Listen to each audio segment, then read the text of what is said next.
name is Barry Bubbles with NRCS. I get the opportunity to work with the demonstration farm networks here in Northeast Wisconsin.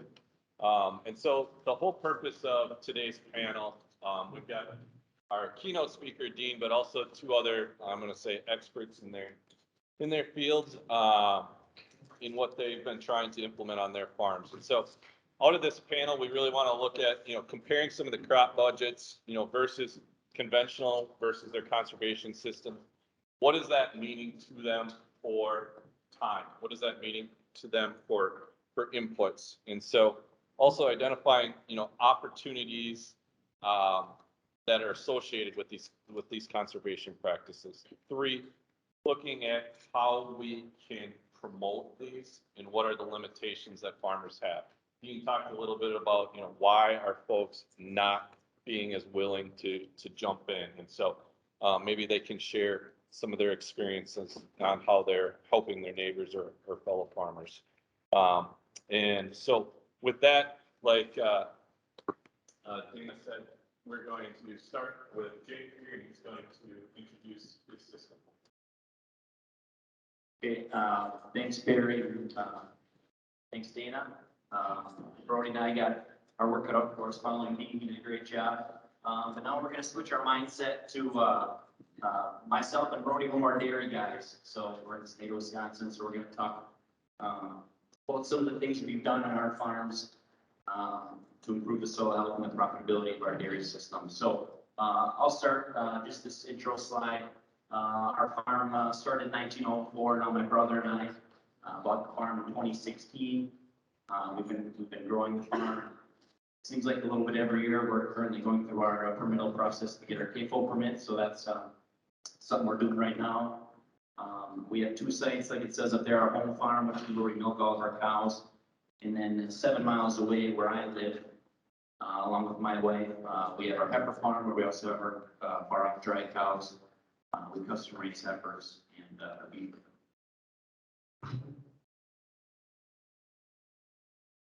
Okay, so today I'm going to talk a little bit about our management intensive grazing system that we installed. This would have been in 2020.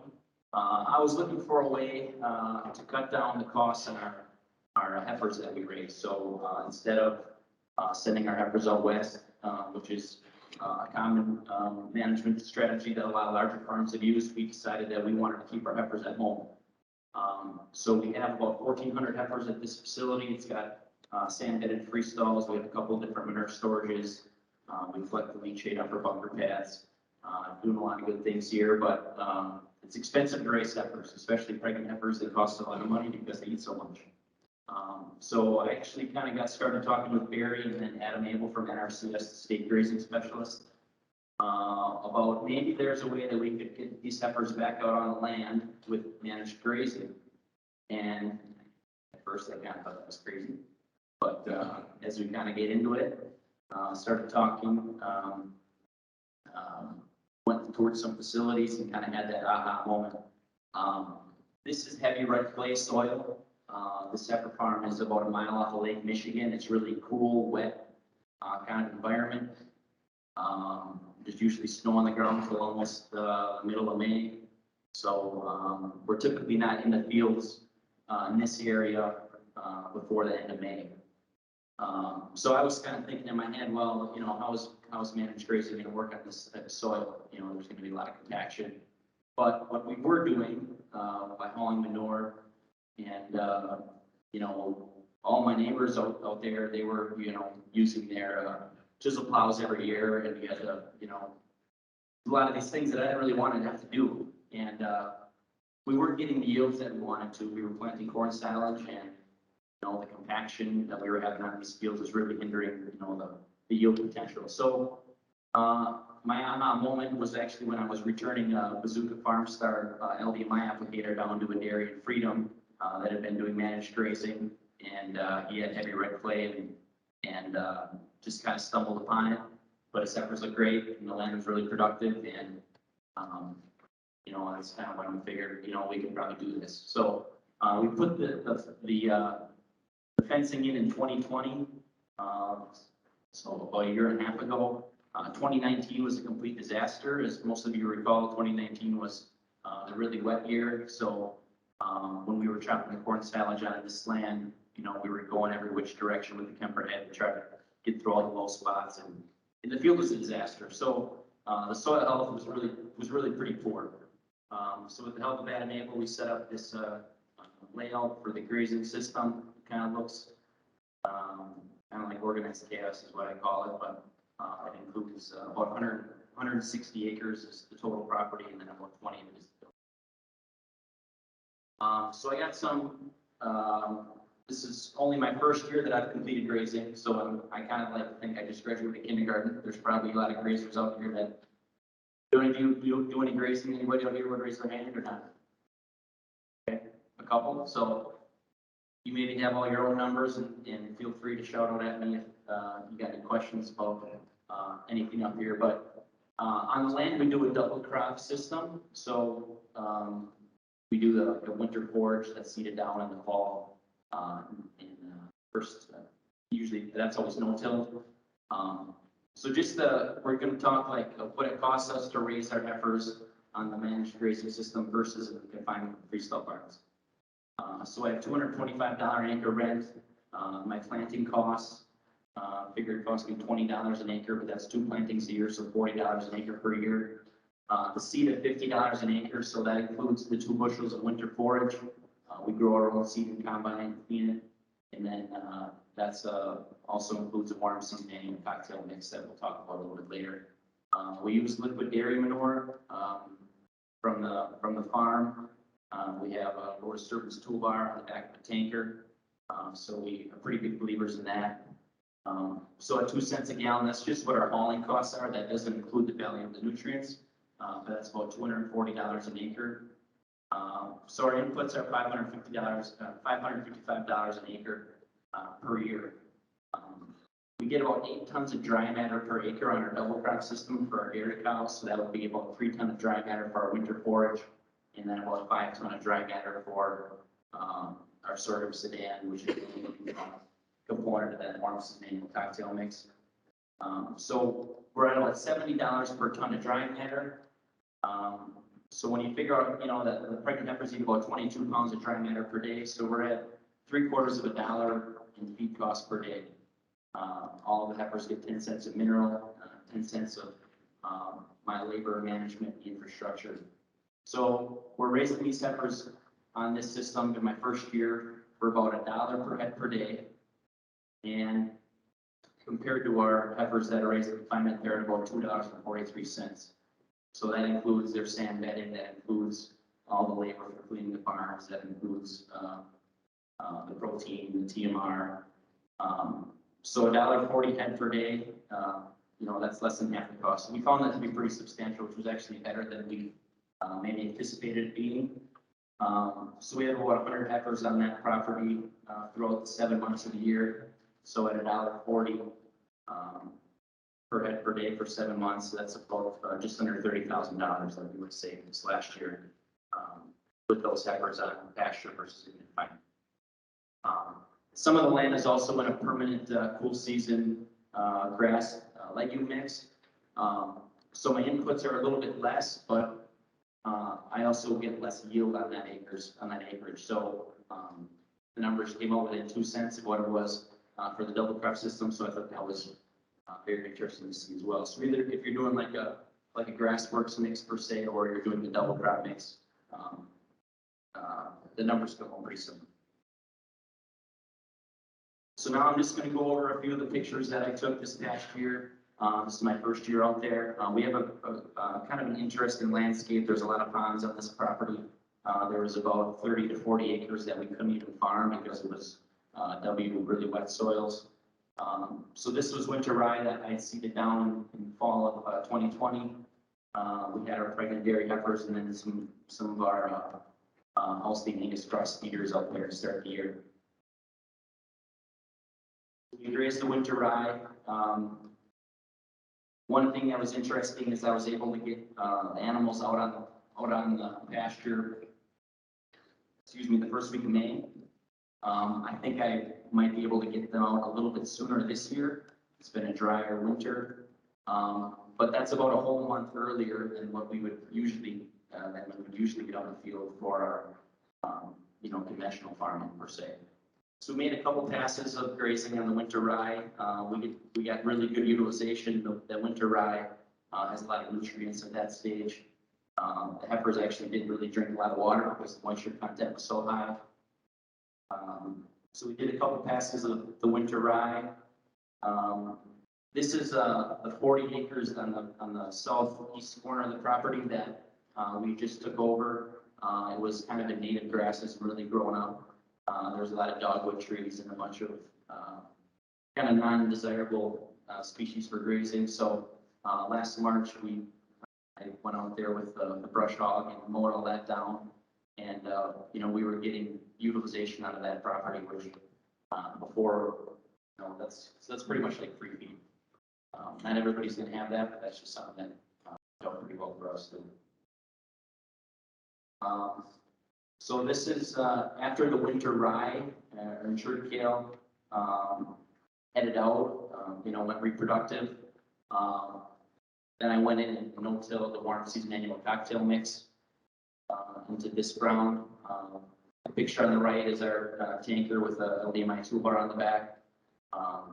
And then the picture on the left, that's one of the paddocks that, the rye and sugar kale was growing so fast we didn't even get to. So you can see it's about 6 feet tall. A lot of you that grow cover crops, and like Dean talked about, when you're into that crop, it's really pretty impressive amount of biomass that's out there. So, by saying we have 3 tons of dry matter, that's probably a little bit conservative to what really is out there that those heifers are getting.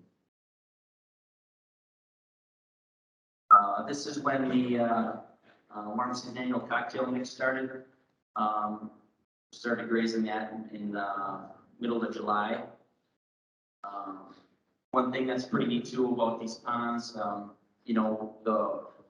surface water quality really improved by having this ground seeded down, and that, going out there, tilling up the ground, keeping the nutrients where they're supposed to be.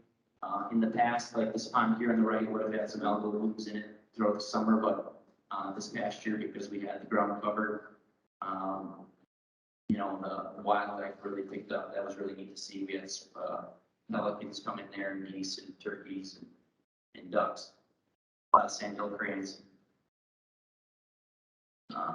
This is some more pictures of the warm season annual cocktail mix. This is later in the summer now. Heifers grazing in that. It's about 6 feet tall. That has a lot of different species in it. Kind of improve the roots and improve the soil health. A lot of brassicas, some legumes, some hairy vetch. Forage rape was a really good brassica that I planted. The heifers really liked. And it's kind of like as the heifers go through and eat this, it's almost like they're eating their own TMR. It's kind of a big salad bar. The heifers did really well. One thing I'd like to do this year is get some weights on the heifers before they go out and after, just to compare how they're doing compared to our heifers in the freestyle barn. But overall, we're really happy with the health of the herd throughout the year. Then just to wrap it up, this was this past November. I think this was the week before deer hunting here in Wisconsin. Went out and seeded some more winter forage. Some winter rye was broadcast after we hauled some more hair in this ground. Picture on the left just shows how much utilization you get out of these crops. That's the same field on the right as is there on the left. So the heifers really grazed down the crop, it almost have a clean seed bed. And then one other thing that maybe is in dollars and cents, but we were able to have a couple tours out there this summer. Winter, we hosted the climate change group of Door County.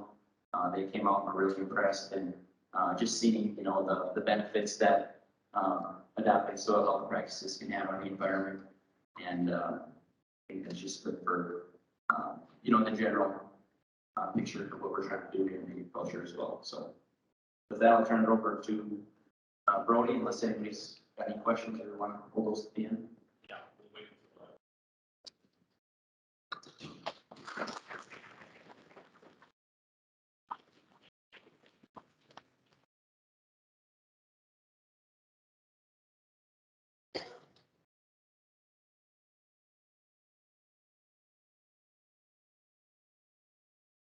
All right. All my cheat notes on here or not? Decide. I don't have it all in my head like Jake. I can do it on my phone. All right, well, hi everybody, Brody Stapel. We dairy down in Cedar Grove, Wisconsin, right next to Lake Michigan, Sheboygan County. And got a lot on what Dean was saying this morning. So we started our dairy in 2012, grew up on an 80 cow dairy, 500 acres. Spent a lot of high school nights, moldboard plowing, covering that trash. And so in 2012, we started actually in 2009, got married, hated dairy farming. Then we were expecting our first child and really wanted to get back into dairy and raise my family on a farm. So I spent 3 years having conversations, I guess you could put it, with my wife, who did not want anything to do with cows, about how I wanted to raise my family on a farm. And then 2012, had an opportunity to move 30 miles south. And so we started milking on a 230 cow dairy, 500 acres in 2012. Moldboard plowing everything, growing as much corn silage and pure alfalfa as we can, because that's how we need to do things to be profitable. And and on today, by the time I get to the end of the presentation here, you'll kind of see where we are, and the journey isn't over, right? We're going to continue going from there. So this is the Stapel family that we dairy with. Number 6, Toby was here. He's a month old tomorrow. I farm with my brother, Jory. So I'm the cow guy and do all the number kind of things and the speaking, and he sits in the shop and loves it and drives lots of tractors. So we're now looking about 270 cows, about 1,100 acres, and then recently just bought a feedlot next door, so we got about 600 head of Western beef cattle on the feed as well. My brother lives over there now, so he's a cowboy, and I'm still a dairyman. So, as you can see, lots of mouths to feed here, but we look at this as the future of our operation and how are we going to be around. But really, our journey started, like I said, in 2012 with a moldboard plow. And last spring, my dad went on vacation and we put it on the auction and sold it. And so sort of a journey from plow to chisel plow to now we are full bore regenerative ag is where we're headed. In 9 years. And, you know, people are afraid to try. We work with an independent agronomist, and they like to hold us back, like, oh, we're only one thing at a time here, and because we kind of made this commitment that, hey, it's all or nothing. We're young and dumb and don't have a lot of bad habits or things that we can change from. My dad is one of those guys that, you know, well, I'm just going to sit back here and watch. And he doesn't have as much skin in the game anymore, so we can do that, I guess. So anyway, somebody's keeping track of time, right? Because I'm going to do a lot of talking. All right, so one of the things we started in 2020 was a cocktail forage, similar to what Jake is doing.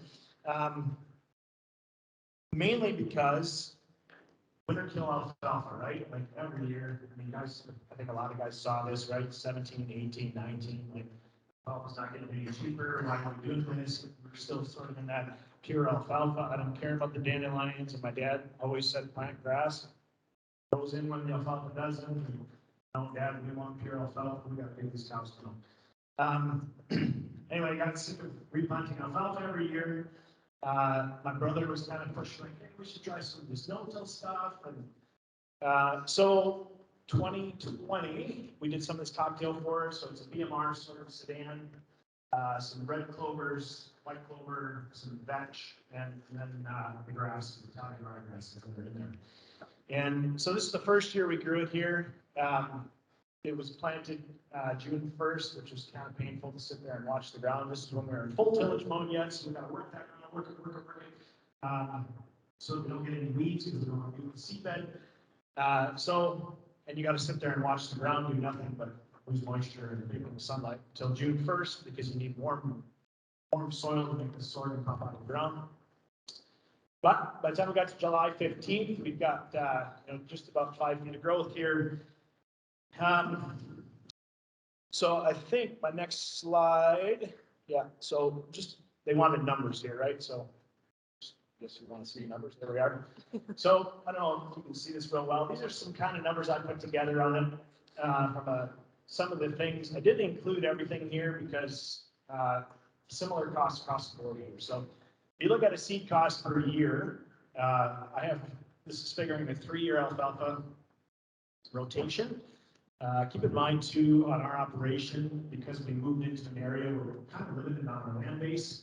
We run 1,100 acres, but a lot of that is 30 miles north of the old dairy. So that's sort of a tiny farm.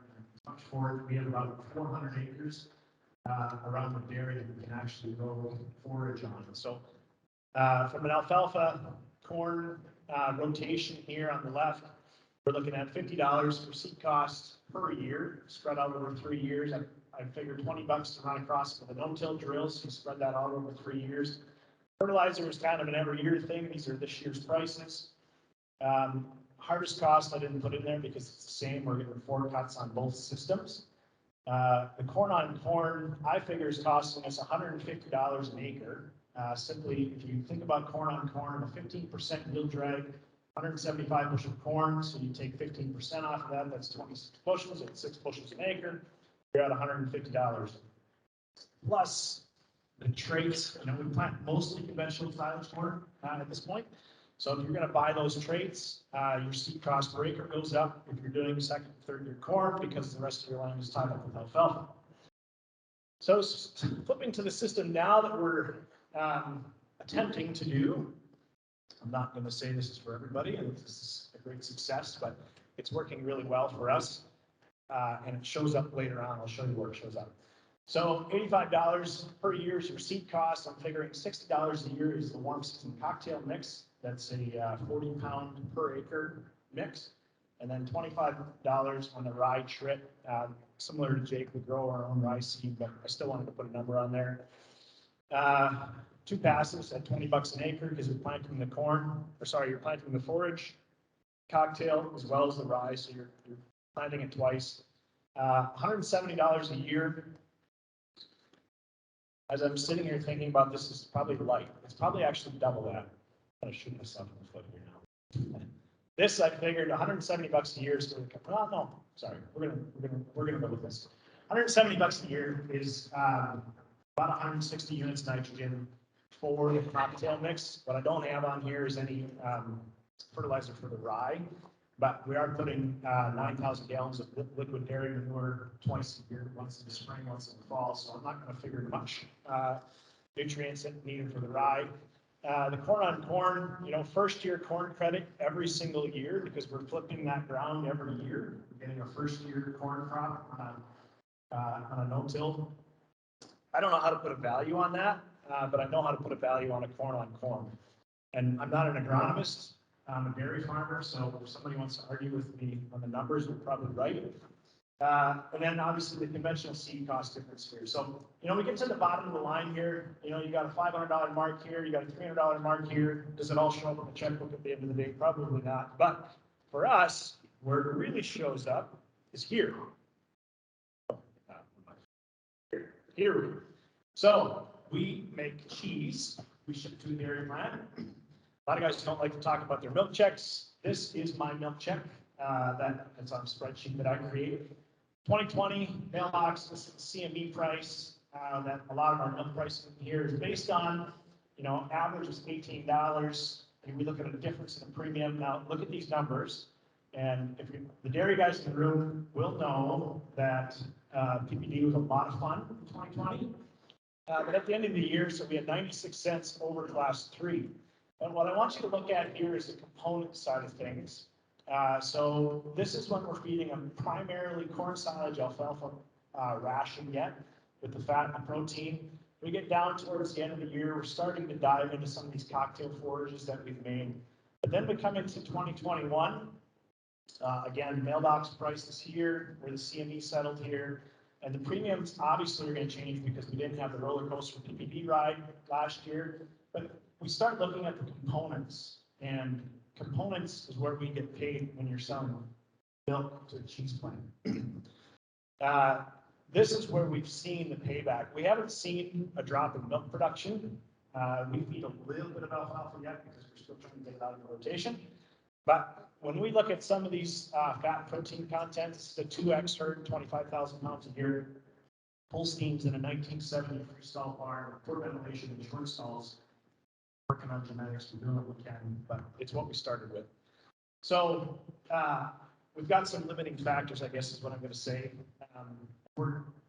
So we're looking at these components here, and we get down towards this fall, and calling my nutritionist like, hey, I did buy some jerseys at auction, but it's only 5 out of 240.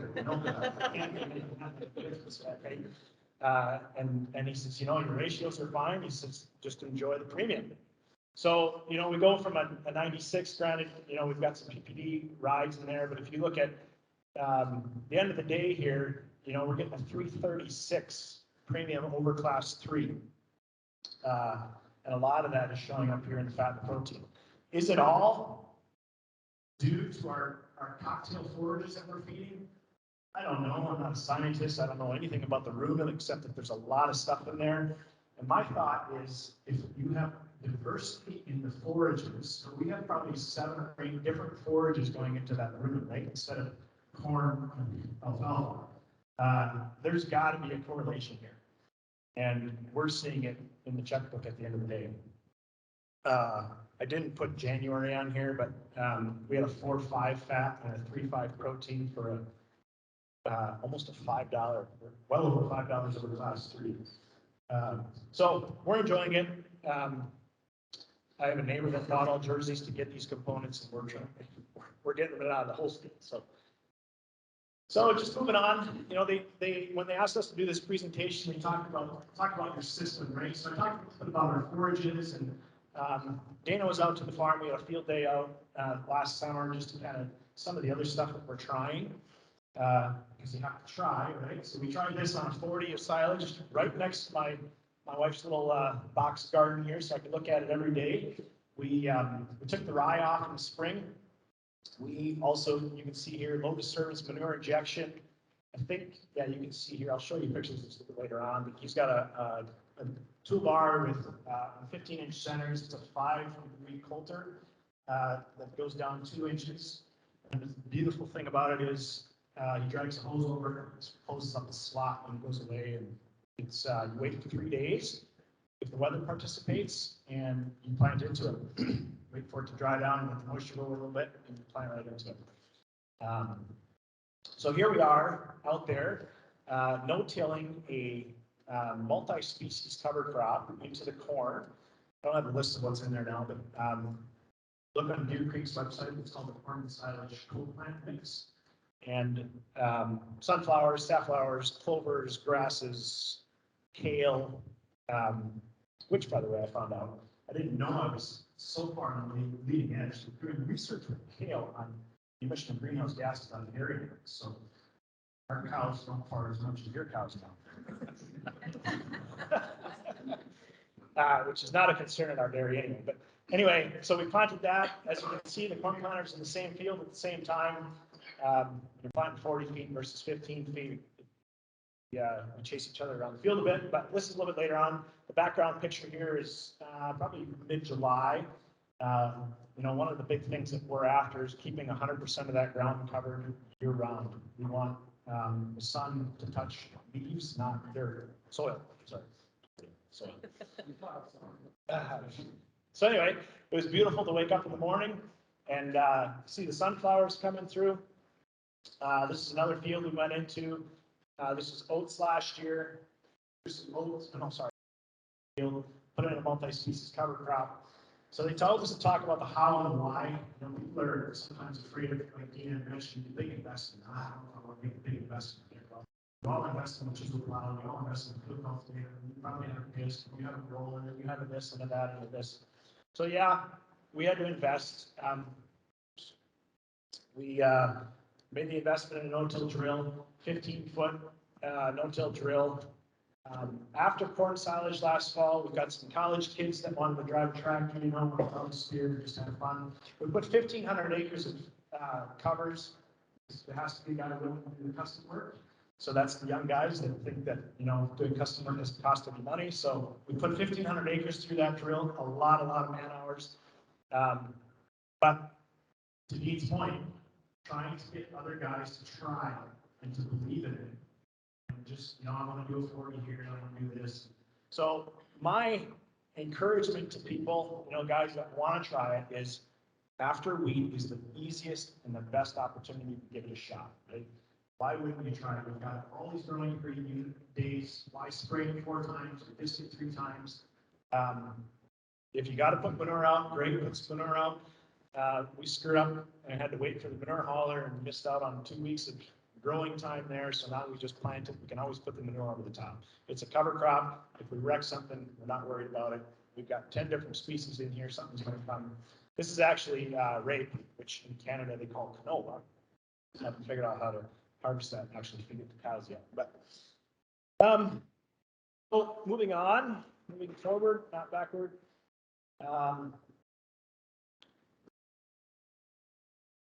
That's the how.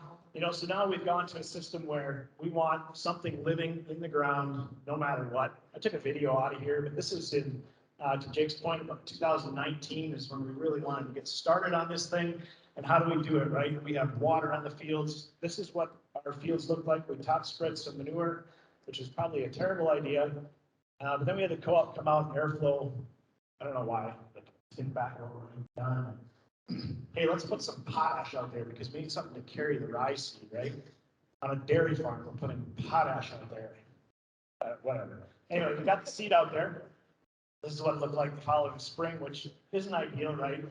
This is before we owned a no-till drill, so we didn't have the option. And the water or the ground looked like this for the majority of the fall. Then, of course, everybody, we have an area on the side of the farm where we make a lot of baleage rows, right? And it's always mud between the rows in the spring when we're trying to get the bales out. So we said, hey, why not put a pollinator in between the bale rows? We wreck some of it, whatever, but at least we've got something there. And my wife has beehives, and my girls love it. So also talking about the why. Why do we do this, right? You know, anybody that's a dairy farmer and tried to chop corn in 17, 18, 19 saw a lot of this kind of stuff going on, right? The battle is real. We had to rent this tractor. This tractor usually is on the blade, pushing and feed, right? But we tried to chop some corn with it. So then we had to rent a tractor and put on the chopper. And this is the background here. If you think about what you really want a corn silage field to look like at the end of the year, this is where we want to be. So, you know, the ability to traverse over a field that even in a wet year, last year we were chopping corn in the rain. I don't brag about that, but then we were hauling wagons down the road and there's no mud on the way, right? And it's just like, this is fun. Let's do this all the time. Why doesn't, you know, the guy next door has got tractors full of trucks. And it's like, what are you? He's watching it. He's watching it. But anyway, so to the harvest flexibility, obviously, I think that we have a bigger harvest window there. We can get into those fields. You know, it remains to be seen, I think, how much damage are we doing? You know, we talk about, Jake mentioned too, about the compaction. If we've got root masses, I think we save a lot of that soil compaction, especially with the root mass getting off of that sorghum sedan, multi-species that we're growing. As well as, like, this is that field chopped off after the sunflower silage mix, which, just to save you guys the question, we chopped it. I have one pile for my corn silage, so it's a layer in there somewhere. I don't know how it's going to feed. We did test the kale and all the individual ingredients. Kale is like 32% free protein, super highly digestible, so just grow a crop of kale next year. I'm not sure. We'll see. I should probably keep moving here. So anyway, talking about the why, this is one of the reasons why. This is now our harvest crew, right? You don't see a lot of front end 4-wheel drive tractors here anymore because why spend that extra dollars on that extra high horsepower? We run 1,100 acres. We have one 4-wheel drive tractor now. A bunch of these old girls that really do the job just fine for what we need them to do. And spending money on capital is, if we don't have to do it, why do it? So this picture here, you know, when we started, and still to this day, right, local co-op has an agronomy, and their headline and everything that they want to do is, come with the latest and greatest about these weeds that we can't kill, and don't be scared because it's coming up from the south, and you're not gonna be able to control it, and, you know, we dealt with that in the beginning with our agronomist, but I tell you what, rye is an amazing thing that we don't even talk about water hemp anymore on our farm. If you don't let it get started and you keep that ground cover year round, it won't have a chance to get started. So we do a little bit of pre-spraying, pre-pass on the corn, but really, you know, why fight the weeds after they look like this rather than getting ahead of the game? So again, you know, people have touched on this. This is another cover that we put in after wheat. Really like sunflowers. They go down deep and pull stuff up from the bottom. This is what it looks like now. So we still have a little bit of life in there. This is, but anyway, this is what our manure looks like. This was after beans that we had. We put rye in, kind of late planted rye, and then we had the low disturbance manure injection come in. But a lot of times in the fall, in this fall, we had a really beautiful fall, right? So a lot of the cover started to look like this. This is a spring nitrogen pass we're working on here, but we'll go out and top spread 3,000-4,000 gallons per acre. Hitting the finger, but not the finger.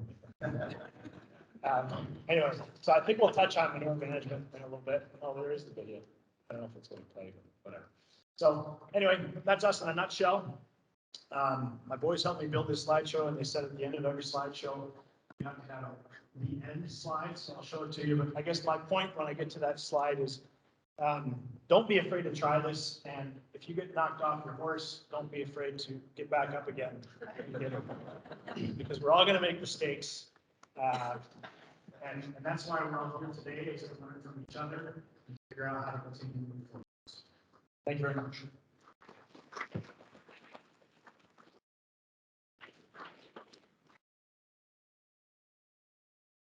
Okay, so we just heard, you know, two presentations, and Dean this morning, we got basically the whole spectrum of cash grain, heifers, and dairy, you know, being presented here. And so I'm going to start this off by firing a couple questions at them, and then there's going to be an opportunity at the end here. Hopefully we'll have a few minutes to take some questions from the audience. And so I guess the first question that I'm going to pose to you is from short-term, long-term benefits, profitability. And so I know that maybe you haven't been in the system real long, but I want you to speak on, you know, how has that changed in the last 3 to 5 years?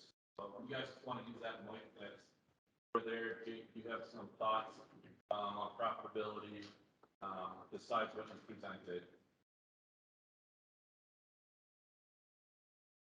Yeah, so I touched on you know, the advantage to us in our cost per head per day on raising those heifers, but what I didn't really get on into, which Dean did a little bit earlier on, was, you know, the soil health benefits that we're going to see long term on adopting these practices. So just for example, on the grazing system, you know, we moved to it's a no-till system now. We have growing plants every day of the year, pretty much as much as we can. You know, we're not losing nutrients to the environment by using low disturbance manure injection, for example. You know, you're putting the nutrient right at the root level. On a year like this year, when inputs, especially fertilizers, the size it is, you know, as dairy farmers, manure is a great asset to us, right? So we want to use that manure to our advantage, so we don't have to buy chemical fertilizers. So, for example, that on that system, we don't have any chemical fertilizers. There's no spray used. By having that, you know, thick growing mat of cocktail mixes and the rye and the triticale, you know, that really suppresses all the weeds. So, you know, long-term benefit for the soil. With our agronomists, we ran a couple numbers with our soil tests, and even since 2017, our soil organic matter has been increasing by 10% each year. But I think what's exciting is that, you know, that's only in the last 4 years. So, you know, if we can keep stacking these practices on top of each other, you know, is that going to equate to 0.2%, you know, in 5 years, or 0.3%? right? So, and then it just keeps building on itself by, you know, the water holding capacity and some of the things that we talked about earlier. So, you know, there's the dollars and cents, you know, type of things that we've all talked about, but the long-term benefits I think are going to be pretty crucial as well. On profitability, being a dairy farmer, or such a thing. Give it a shot. So, yeah, I don't know if I can go back 3, 5, and 7 years since we really started this. I don't know, 17, 18 is when we really started diving into it. 20 is when we said, no looking back, all years and eyes forward.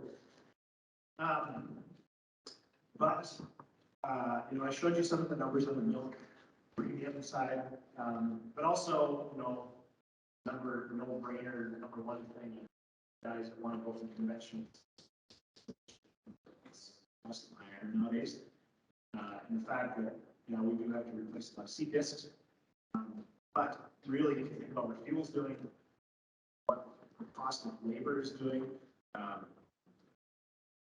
long term, I don't see any of those going down. I mean, fuel maybe goes in cycles, right? But I don't see farm help coming back down. A couple of years I'll have kids that just want to sit in tractors right now. The 12-year-old is getting there, but they want to get paid nowadays too for some reason. So you think about profitability.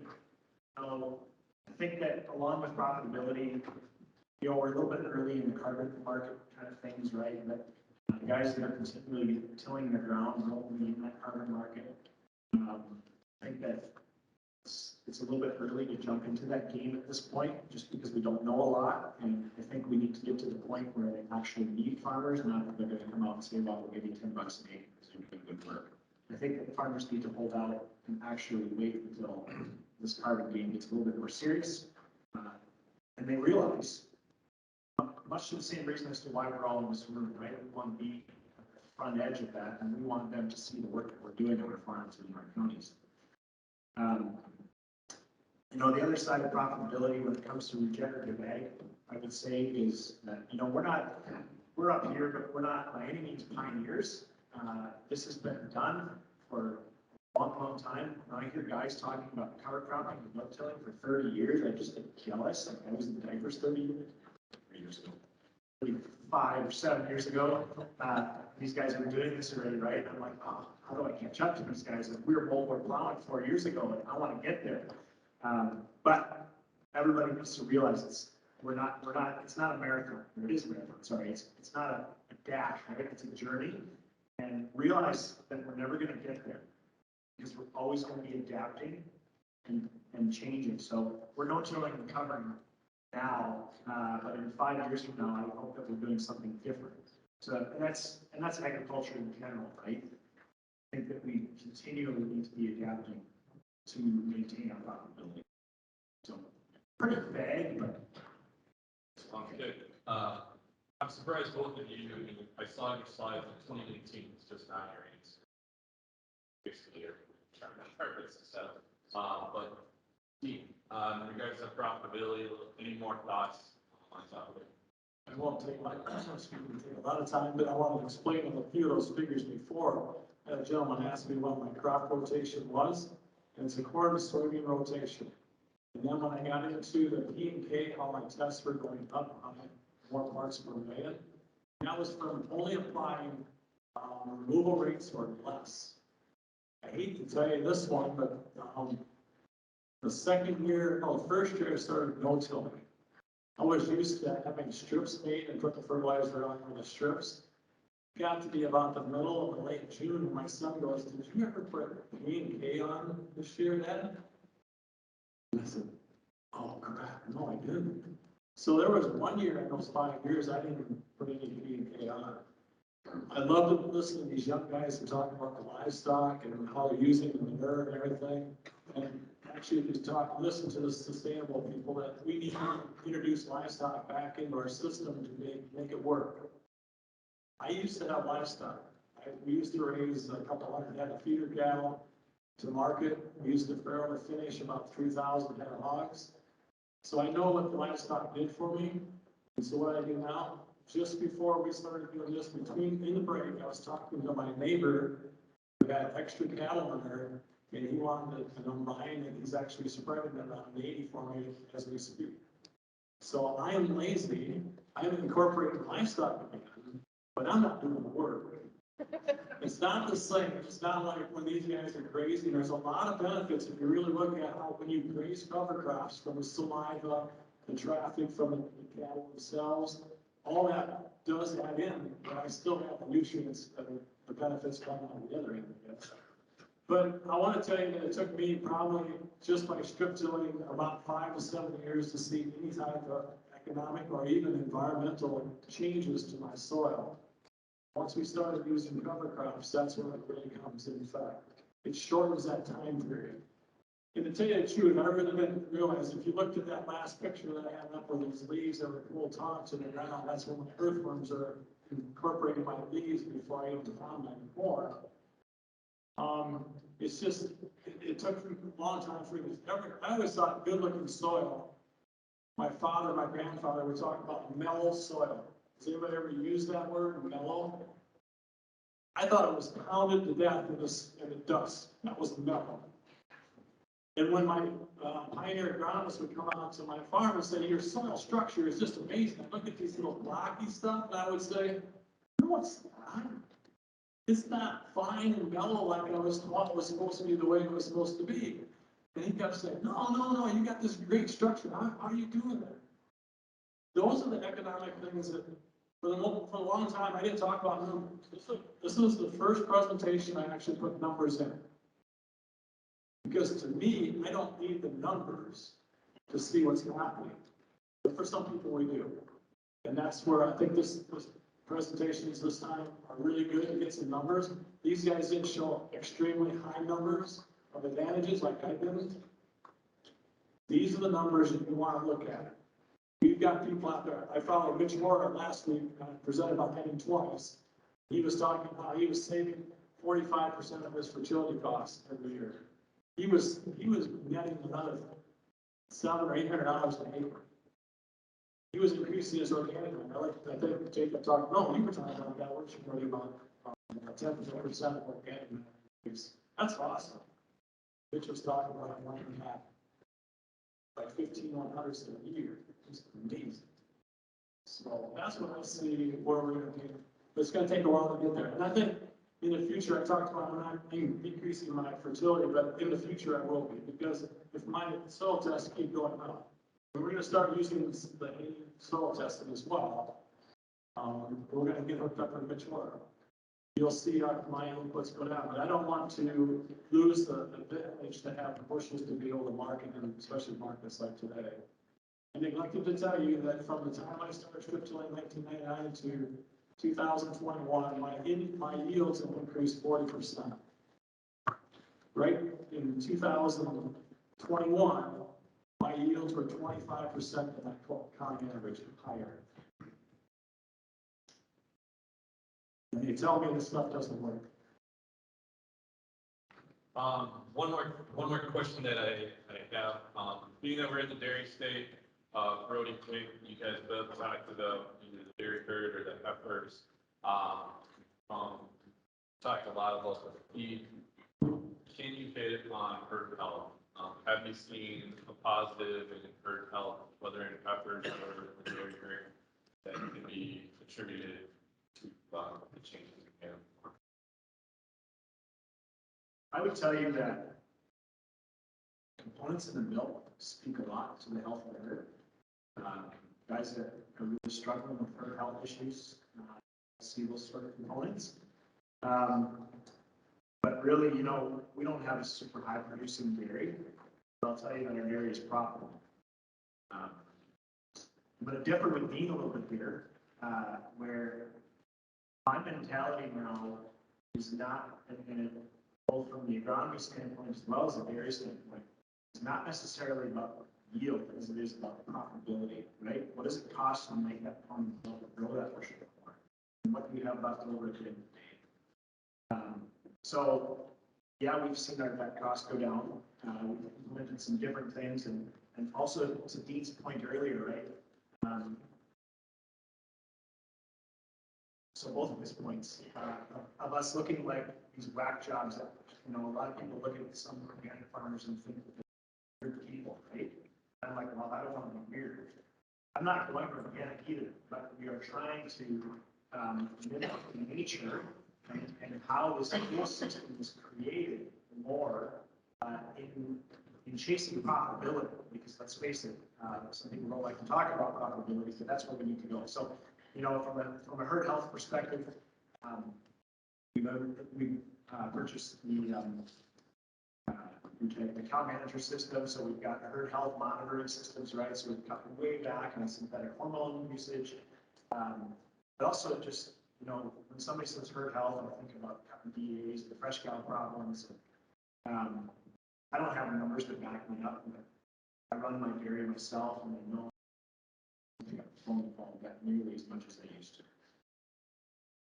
Any thoughts on this early the first year of having animals on pasture? Just the main thing would be getting the animals up in concrete, would be a big thing. I know that's a big reason why a lot of dairies, like the heifers out west, you don't get them on feedlots.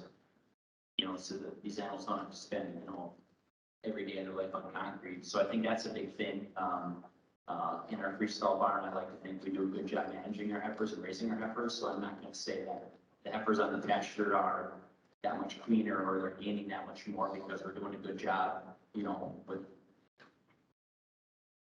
but I think getting them out on pasture, letting them run around, you know, we don't have to spend money on copper sulfate foot baths when they're all outside. So that's some more money saved.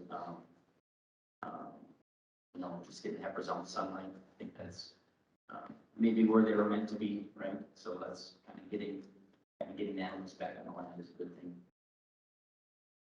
Okay, so we're running really short on time. I'm going to take one question. I saw Bill, you had your hand up. Jake, could you speak to, you mentioned you were tracking weights. Do you have any differences in gains on your animals on pasture versus on? No, so I said I want to do that this year. So I didn't, unfortunately, we don't have a scale to weigh our animals individually. So what my plan is this year is to, you know, take a trailer load full of pregnant heifers and run them over a scale before I put them out on pasture. And when they come off, so we put them out there after they've been checked pregnant for the second time. So about 60 days carried calf. And then we bring them back in about 2 months before they're going to calve. So they're out there for about 5 months in total. So if I can compare that this year, that's one thing. That's one of my goals this year to, you know, have that number so that I can share it. Okay, Rachel granted us time for another 1 or 2 quick questions. So anybody else out there? I guess it's go to either to the dairy side, but I'm a beef guy, but any feed analysis on pasture combining foot size mix, is that something I'm very interested in?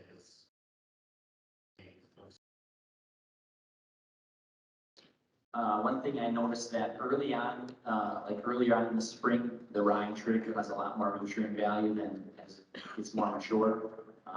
And that goes the same for the cocktail mix that I planted. You know, the first time grazing through it, you know, they're eating a lot of the leaves. I didn't, we pull the samples, Brody can talk about his cocktail mix. We pull samples for our rye triticale as for our dairy herd. We chopped some of that early for dairy quality as a replacement for alfalfa and TMR. And then rye triticale that we chopped later is, you know, a lot higher in fiber, a lot lower in protein. So we work with our nutritionists just to formulate that. But we found that rye triticale chopped early, which in our area is before first crops at the end of May, is a good replacement for alfalfa. So last summer in our dairy herd, we didn't feed any alfalfa for 3.5 months. Kind of what we're going to talk about. Share some info on the cocktails. I would say I'd like to get to where Jake is. We're going to beef herds for the beef feedlot as well. And you talk to some of these guys out west that are raising, you know, you lose so much when you take and wrap it in a pile, right? And so the cattle can get the nutrients out of it. right off the field. Now go back to where we're headed. Talk about diversity, right? You know, you don't go anywhere in nature where there's one plant. Cow grazes one plant, and it's multiple one plant, right?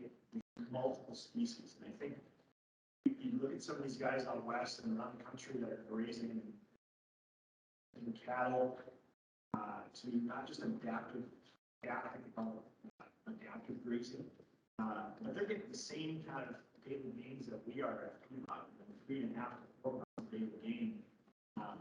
But you know, our problem is we got 1,200 acres, 1,100 acres over 30 miles and 10 miles wide. Right? You know, we cowboys like we should be. Let's put up fences. And, so how do we capture those nutrients and put them in a? I don't have the answers to that yet. Like I said, that layer in my bunker is coming, and I'm sure I'll be able to see it. I'm not going to feed it, you know, and we did it kind of as an experimental setup.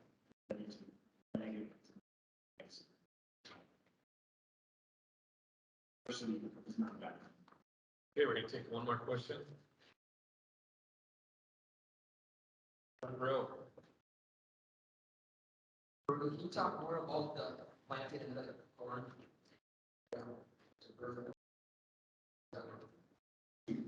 Yeah, I'll tell you what not to do. Plant it, so we did manure, we took the rye out, did manure, we did a couple of days, planted the mix, corn the same day, it was like a Friday, rained. And by Tuesday or Wednesday, because we're later in the season already, those little seedlings were popping out of the ground yet, and I had to do a burn down. What was my choice, right? To leave this field turn into an absolute disaster. I don't know what the pressure would have been. But I guess my point is we ended up burning it down, and I got a sprayer, and the seedlings are popping out of the ground already because we got that fall. So maybe we would have had even more growth, but so we had it just with a Roundup and MS. Just for a good burn down because we didn't want that ride. So that's what we did, but really, I mean, no residual side wall, right? So just last year was cheap, just a cheap pass, and really that field now had clover from got a clover that's overwintering and a clover crop. Because it's in that cocktail mix, and I was in this mix that we planted in corn. I'd like to keep that clover alive. Always, right? Because we can feed clover, clover does great things for the soil.